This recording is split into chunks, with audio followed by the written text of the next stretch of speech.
Assalamu alaikum to all of the handsome, the beautiful, and the cute viewers, to the Wecome officials. This is Mansur Ahmad, and today I'm here to teach you something important.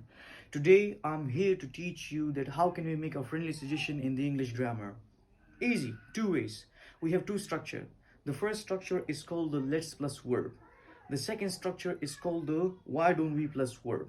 Both of them are used for making friendly suggestion. Like Ali, let's go to bazaar. The second structure, Ali, why don't we go to bazaar? When you want to answer and accept their proposal, you can say like, yeah, let's go, why not? Absolutely yes, that's a great idea. But when you want to disagree with them and you don't want to hurt their feelings, then you can use this structure. Yes, this structure, have to plus verb. And have to plus verb, this structure is used to make mild obligation or a formal excuse. Like, Ali, let's go to bazaar. Sorry, I have to work. The second one, Ali, why don't we go to bazaar?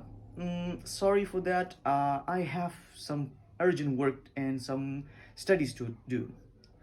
So this was all about today's video. I hope you learned something from that and you will use it in your daily life. And thank you for watching. Assalamu alaikum.